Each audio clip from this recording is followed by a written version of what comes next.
Hello friends, आप सभी का स्वागत है मेरे YouTube channel Hindi lifeline story 2.0 में। आज मैं आपको एक कहानी सुनाने जा रहा हूं जिसका टॉपिक है गौतम बुद्ध और आलसी आदमी की कहानी। अगर इस कहानी से कुछ सीखने को मिले तो YouTube चैनल को लाइक और सब्सक्राइब करके शेयर करें। तो चलिए शुरू करते हैं।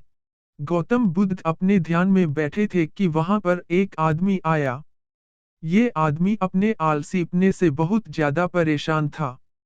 आलसी आदमी गौतम बुद्ध से बोला, महात्मा जी मेरी मदद कीजिए, मैं अपने आलस्य से बहुत ज्यादा परेशान हूँ। आप ही कोई उपाय बताइए जिससे मैं आलसीपन से छुटकारा पा सकूं। गौतम बुद्ध ने उस व्यक्ति से कहा, पहले मुझे यह बताओ कि तुम्हें क्यों लगता है कि तुम आलसी हो।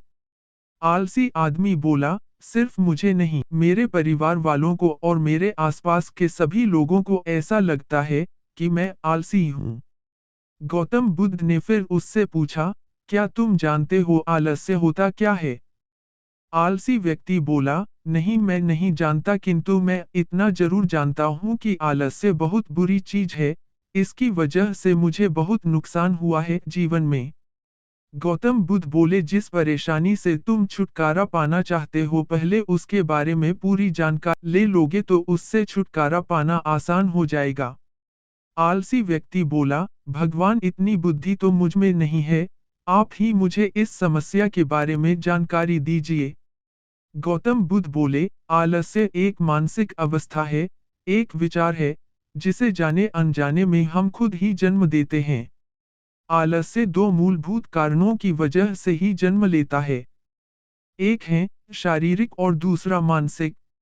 शारीरिक कारणों में पहला कारण है गलत तरह का भोजन। हम सभी जानते हैं कि हमारे शरीर को भोजन से ऊर्जा मिलती है, और यह ऊर्जा सजीव चीजों से मिले तो अच्छी, यानी कि प्राकृतिक रूप से जो हमें भोजन की वस्तुएं प्राप्त होती है, उनसे अगर यह ऊर्जा मिले तो हमारा शरीर इससे अच्छी ऊर्जा प्राप्त करता है। इससे उलट यदि हम निर्जीव वस्तुओं से ऊर्जा प्राप्त करते हैं, तो यह हमें आलस्य की ओर लेकर जाती है। दूसरा कारण हमारी शारीरिक गतिविधियां भी हमें आलस्य के चंगुल में फंसा सकती है। गौतम बुद्ध ने आलसी व्यक्ति को अपने शिष्यों की तरफ इशारा करते हुए कहा कि देखो, इनके चलने, फिरने, बैठने के तरीकों में तुम्हें कुछ अलग नजर आ रहा है। जब आलसी व्यक्ति कुछ समझ नहीं पाया तब गौतम बुद्ध ने उससे कहा, मेरे शिष्य जब भी बैठते हैं तो वे रीढ़ की हड्डी को एकदम सीधा रखते हुए बैठते हैं। चलते हैं तो उनके दोनों पैरों के बीच अच्छे से संतुलन बना रहता है। और जब वह सोते हैं तो उनका शरीर एकदम शिथिल रहता है। ऐसा करने से उन्हें रात्रि में एकदम सही तरीके से नींद आती है।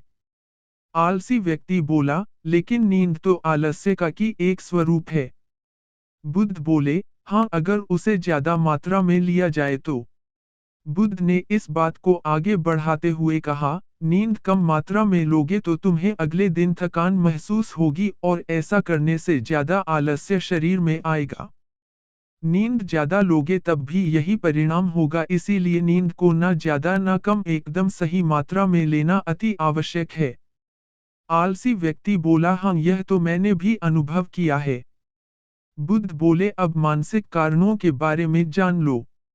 मानसिक कारणों में सबसे पहले हैं हमारी पुरानी गलत धारणाएं। अक्सर ऐसा होता है कि हम पहले जिन कामों में असफल हो चुके हैं, हमारे अंदर ऐसी भावनाएं बन जाती है कि हम उस काम में हमेशा असफल होते रहेंगे, जिस वजह से हमें उस काम को करने में आलस आता है।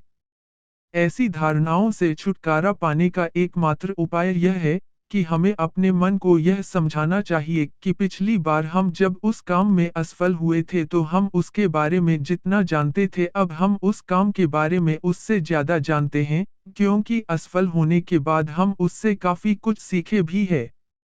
बुद्ध बोले, दूसरा कारण है आलसी और कामचोर लोगों की संगत।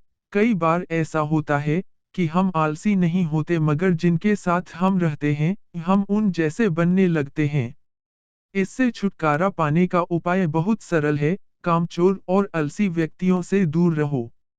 ऐसे व्यक्तियों की संगत में रहो जो अपने काम को बड़ी लगन से करते हैं, और तुम्हें कुछ सिखा पाए। गौतम बुद्ध ने तीसरा कारण बताते हुए कहा, यह कारण आलस्य के लिए सबसे बड़ा कारण है। काम को कल पर टालते रहना, यह कारण इतना शक्तिशाली है कि किसी भी व्यक्ति को बर्बाद कर सकता है। इससे बचने का सबसे आसान उपाय यह है कि जो काम जितनी जल्दी संभव हो उतनी जल्दी कर दिया जाए।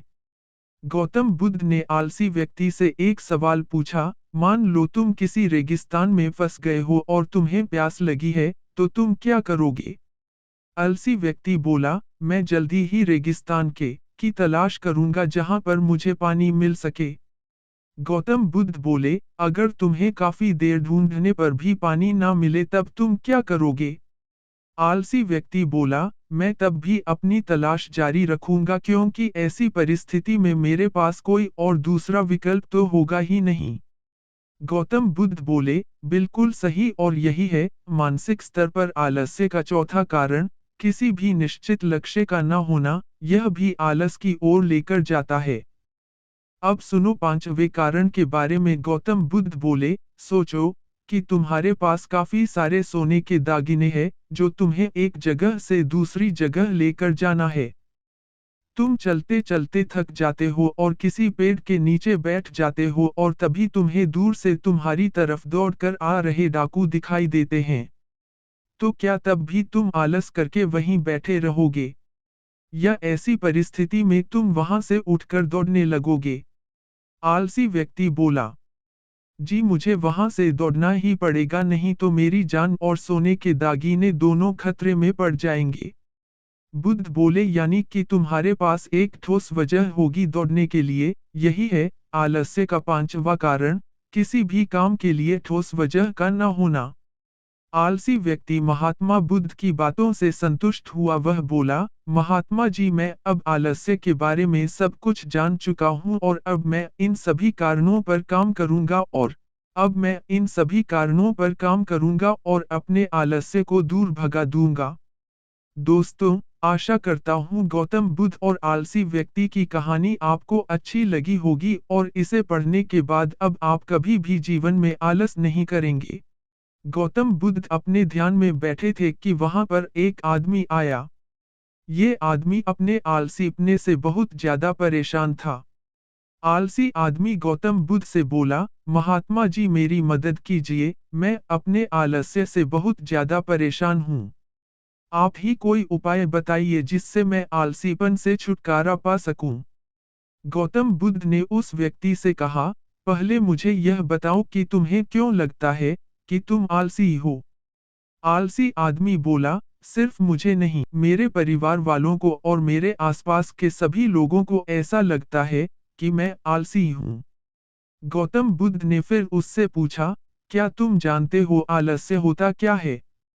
आलसी व्यक्ति बोला, नहीं मैं नहीं जानता, किंतु मैं इतना जरूर जानता हूँ कि आलस्य बहुत बुरी चीज है, इसकी वजह से मुझे बहुत नुकसान हुआ है जीवन में।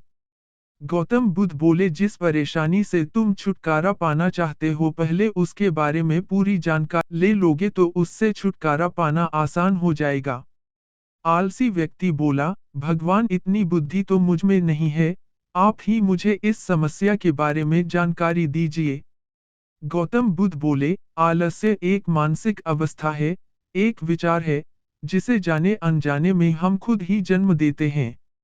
आलस्य दो मूलभूत कारणों की वजह से ही जन्म लेता है। एक है शारीरिक और दूसरा मानसिक। शारीरिक कारणों में पहला कारण है गलत तरह का भोजन। हम सभी जानते हैं कि हमारे शरीर को भोजन से ऊर्जा मिलती है और यह ऊर्जा सजीव चीजों से मिले तो अच्छी, यानी कि प्राकृतिक रूप से जो हमें भोजन की वस्तुएं प्राप्त होती है, उनसे अगर यह ऊर्जा मिले तो हमारा शरीर इससे अच्छी ऊर्जा प्राप्त करता है। इससे उलट यदि हम निर्जीव वस्तुओं से ऊर्जा प्राप्त करते हैं, तो यह हमें आलस्य की ओर लेकर जाती है। दूसरा कारण हमारी शारीरिक गतिविधियां भी हमें आलस्य के चंगुल में फंसा सकती है। गौतम बुद्ध ने आलसी व्यक्ति को अपने शिष्यों की तरफ इशारा करते हुए कहा कि देखो इनके चलने, फिरने, बैठने के तरीकों में तुम्हें कुछ अलग नजर आ रहा है। जब आलसी व्यक्ति कुछ समझ नहीं पाया तब गौतम बुद्ध ने उससे कहा, मेरे शिष्य जब भी बैठते हैं, तो वे रीढ़ की हड्डी को एकदम सीधा रखते हुए बैठते हैं। चलते हैं, तो उनके दोनों पैरों के बीच अच्छे से संतुलन बना रहता है।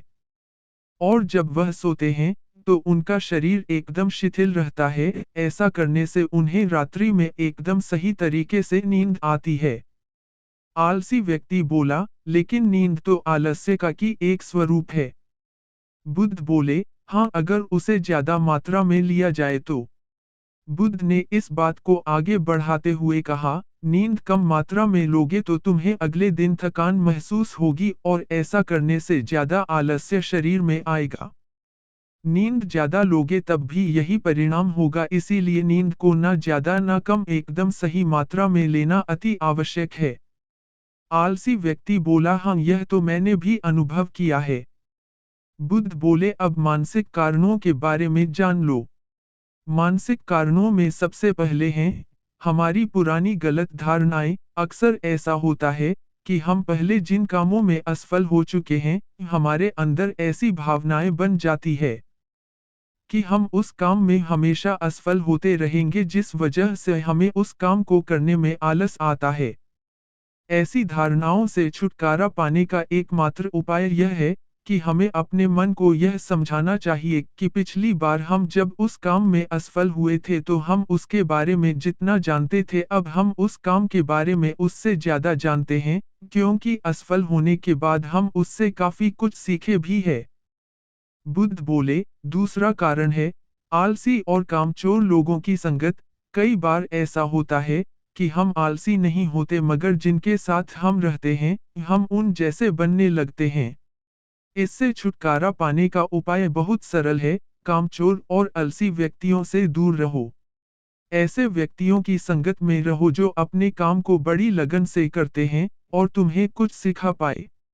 गौतम बुद्ध ने तीसरा कारण बताते हुए कहा, यह कारण आलस्य के लिए सबसे बड़ा कारण है, काम को कल पर टालते रहना। यह कारण इतना शक्तिशाली है कि किसी भी व्यक्ति को बर्बाद कर सकता है।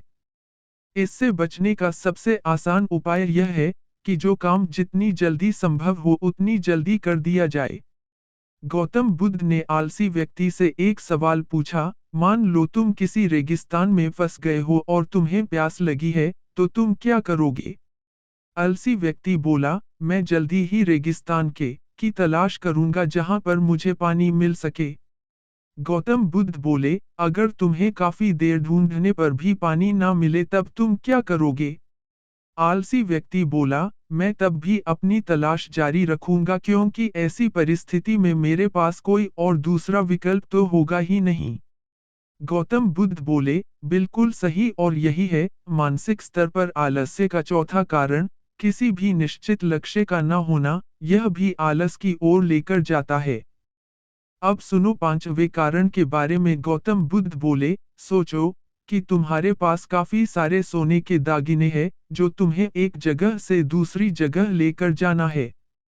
तुम चलते चलते थक जाते हो और किसी पेड़ के नीचे बैठ जाते हो और तभी तुम्हें दूर से तुम्हारी तरफ दौड़कर आ रहे डाकू दिखाई देते हैं। तो क्या तब भी तुम आलस करके वहीं बैठे रहोगे? या ऐसी परिस्थिति में तुम वहां से उठकर दौड़ने लगोगे? आलसी व्यक्ति बोला, जी, मुझे वहां से दौड़ना ही पड़ेगा, नहीं तो मेरी जान और सोने के दागीने दोनों खतरे में पड़ जाएंगे। बुद्ध बोले, यानी कि तुम्हारे पास एक ठोस वजह होगी दौड़ने के लिए। यही है आलस्य का पांचवा कारण, किसी भी काम के लिए ठोस वजह का न होना। आलसी व्यक्ति महात्मा बुद्ध की बातों से संतुष्ट हुआ। वह बोला, महात्मा जी, मैं अब आलस्य के बारे में सब कुछ जान चुका हूँ और अब मैं इन सभी कारणों पर काम करूंगा और अपने आलस्य को दूर भगा दूंगा। दोस्तों, आशा करता हूँ गौतम बुद्ध और आलसी व्यक्ति की कहानी आपको अच्छी लगी होगी और इसे पढ़ने के बाद अब आप कभी भी जीवन में आलस नहीं करेंगे।